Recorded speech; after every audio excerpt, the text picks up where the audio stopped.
সে সময় মিশা আর আমি একটা ছোট্ট একটা বাসায়, তো তখন আর আমি তখন মাস্টার্সে পড়ছি জাস্ট ঢাকা ভার্সিটিতে।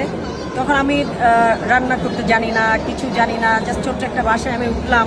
বাট আমার বিয়ের মনে হয় 4 থেকে 5 মাস পরে মিশা আমাকে রেখে 17 দিনের জন্য আশা ভালোবাসা ছবি করতে চলে গিয়েছিল আউটডোরে। হ্যাঁ, ছোটকু আহমেদের ওটা সম্ভব কবিজুদ্দিন রিজভির, ছোটকু আহমেদ মনে হয় ছিলেন, রাইটার ছিলেন প্রবাবলি।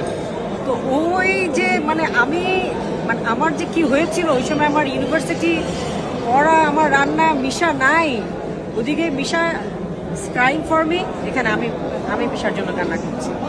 এটা যে কত বড় স্ট্রাগল ছিল আমাদের জন্য, এটা আসলে বিশ্বাস করা যায় না। সবচেয়ে বড় কথা যে বিশ্বাস, ওর ওপর আমার যে বিশ্বাস, আমি কোনোদিনই জিজ্ঞেস করি নাই কোন ছবি কোথায় কি, ডে নাইট শুটিং করছে, একদিনে 5 ছবি শুটিং করছে মিশা, সকালে যাচ্ছে রাতে আসতেছে।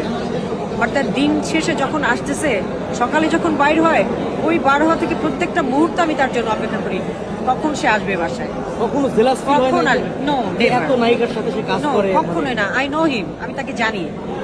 অসম্ভব ভালো একজন মানুষ, হৃদয়বান, চরিত্রবান।